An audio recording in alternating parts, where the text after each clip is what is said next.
자, 이번 시간에는 배열에 대해서 함께 나눠보도록 하겠습니다. 이 전 시간에 저희가 반복문을 한참 다뤘지 않습니까? 그 반복문을 다루면서 제가 말씀을 드렸었어요. for문과 while문과 dowhile문이 차이가 없다고 말씀을 드렸어요. 결국은 여러분들이 선택적으로 반복을 해야 되는 경우에 세 가지 문법 중에 하나를 선택하면 되는 거지, 어느 한 가지가 어떤 꼭 선택을 해야 된다든가 반드시 이럴 땐 이렇게 써야 된다든가 하는 것은 잘 없어요. 그러니까 여러분들이 거기에 맞춰서 여러분들 취향과 상황과 느낌과 이런 걸 맞추셔서 하시면 좋을 것 같고요. 가장 좋은 학습법은 여러분들이 다른 좋은 소스 코드를 보시면서 어떻게 쓰고 있는지를 눈여겨보시면서 취사 선택하시는 게 제일 좋습니다. 이렇게 말씀을 드리면서 이 얘기를 왜 드리냐 하면 이 배열하고 반복문이 뗄래야 뗄 수 없는 관계에 있어요.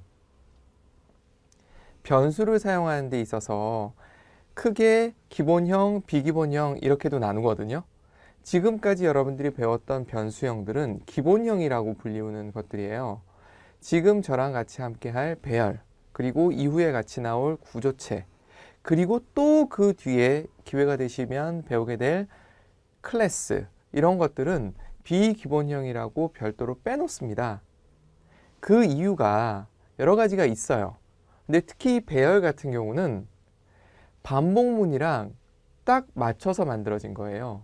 어떻게 생각하시면 좋으냐 하면, 반복문을 위해서 배열이 태어났다고 생각하셔도 좋고요. 배열을 위해서 반복문이 태어났다고 생각하셔도 좋으세요.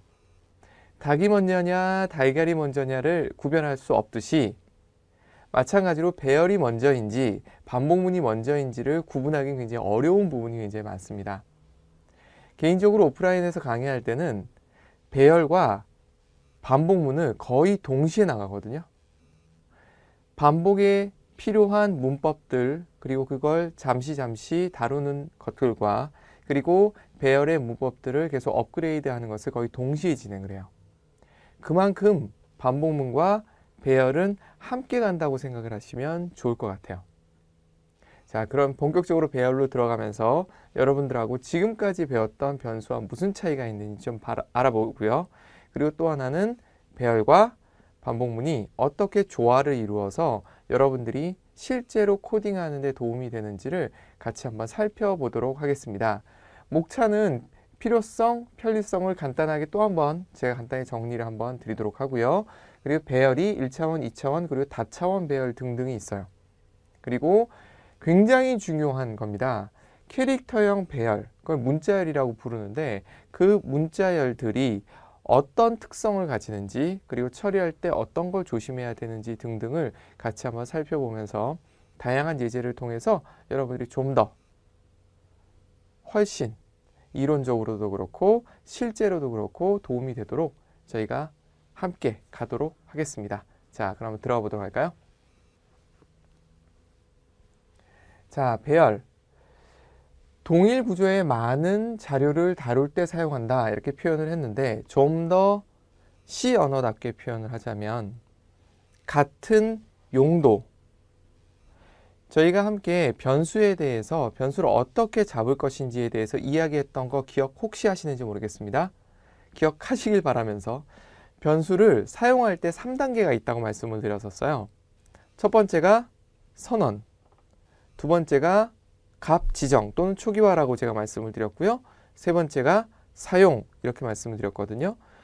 다시 자료와 관계되는 자료형이라고 할 수 있는 부분으로 들어왔기 때문에 이 얘기를 다시 한번 반복드리면서 가도록 할게요. 자, 그러니까 동일한 구조라는 표현보다는 동일한 용도라는 표현이 좀 더 맞습니다. 그리고 좀 더 문법적으로 표현해 보자면 동일한 타입, 동일한 자료형이라고 부르는 것이 훨씬 더 정확한 표현입니다. 이해가 되시나요? 저희가 변수를 선언할 때 어떤 용도의 저장 공간이 필요한지를 확인했던 거 기억하시죠? 그 용도가 결국은 자료형과 연결이 되어 있지 않았습니까? 그 용도와 자료형, 이것이 동일한 데이터들을 모아두는 거죠. 예를 들자면 저희가 많이 했었던 국어, 수학, 영어 뭐 이런 점수들의 평균을 낼 때 어쩔 수 없이 그때는 국어 성적 따로, 영어 성적 따로, 수학 성적 따로 저장을 할 수밖에 없었는데 생각해보면 용도가 유사해요. 성적이라는 유사성을 갖고 있어요. 그리고 타입이라는 측면에서 보시더라도 숫자, 정수형이겠죠? 정수형이라는 유사성을 가지고 있기 때문에 그걸 한데 모아서 관리한다면 얼마나 좋을까 하는 겁니다. 자, 용도와 타입이라는 것을 꼭 머릿속에 담아 두시고 다음으로 한번 들어가 보도록 할게요.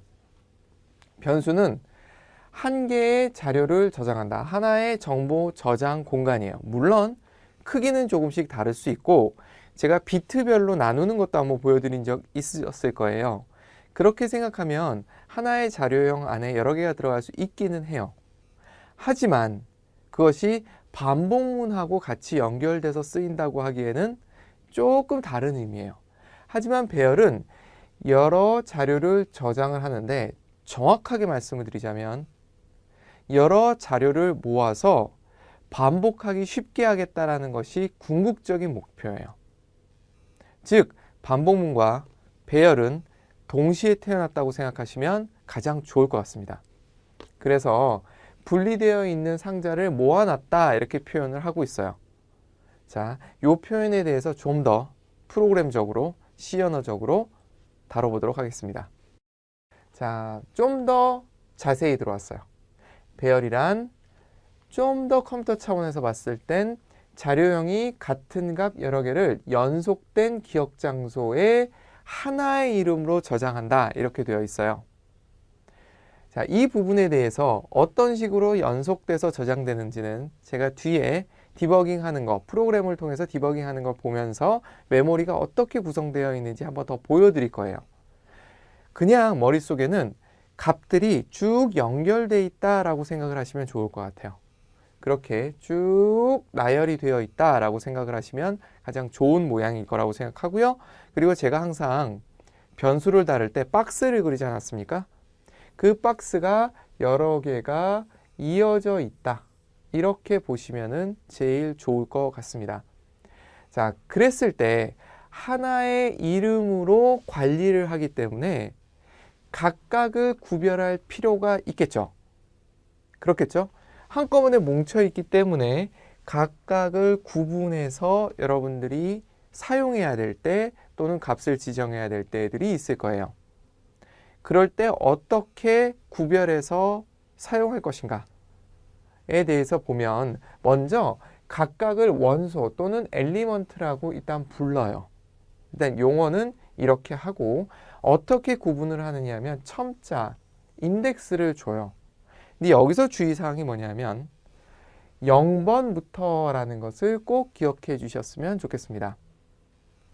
사실 반복문을 다룰 때 어쩔 수 없이 1부터 시작한 경우가 굉장히 많았습니다만 실제 프로그램을 하는 사람들은 모든 숫자의 시작은 0이라고 시작하는 습관을 갖고 있어요. 프로그램을 많이 하실 분들 그리고 계속 지속적으로 하셔야 될 분들 같은 경우는 이걸 마음속에 담아 두셨으면 좋겠어요. 컴퓨터 세계에서 숫자의 시작은 1이 아니고 0입니다. 0입니다. 다시 한번 강조드렸습니다. 0입니다.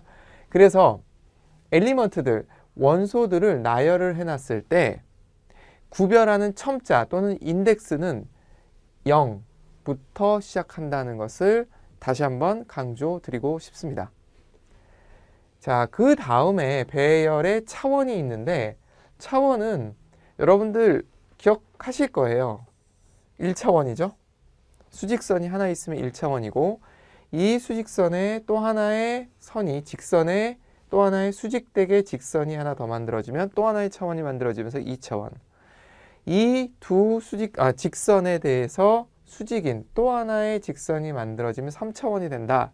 뭐 이런 거 좀 배워보신 적 있으실 수도 있고 처음 들으실 수도 있으세요. 관계없고요. 이렇게 생각하시면 됩니다. 그냥 선 하나로 쭉 나열된 게 1차고요. 그것이 위로 쌓여 올라가는 게 2차고요. 그 쌓여 올라가는 게 두께로 계속 쌓여가는 게 3차다. 이렇게 생각하시면 좋으세요. 1차를 여러 가지 형태로 여러분들이 보실 수 있는데 차들이 쭉 서 있으면 그것이 1차예요. 0번 차, 1번 차, 2번 차, 3번 차 이런 식으로.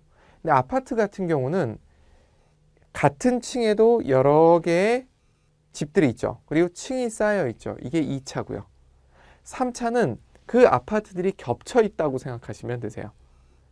만약 영상을 좀 다뤄본 분이시라면 영상이 그렇게 되어 있어요. 하나의 이미지가 하나 있으면 그 이미지는 이때는 좀 순서는 좀 다릅니다만 이렇게 해서 하나의 화면이 만들어지죠. 각각의 이 부분을 픽셀이라고 부르는데 이런 것들이 이쪽 그리고 이쪽으로도 이런 식으로 쌓여 있죠. 이 하나의 이미지가 초당 보통 한 20번에 30번 정도 바뀌거든요. 쭉 뒤에 쌓여 있으면서 없어진다고 생각하셔도 돼요. 이렇게 되면 3차가 된다. 이렇게 생각하시면 될 것 같아요. 똑같습니다. 배열도. 그런 형태로 되어 있고 그들을 구별하는 방법, 어떻게 사용하는지 이런 거에 대해서 하나씩 알아보던 시간을 가져보도록 하겠습니다.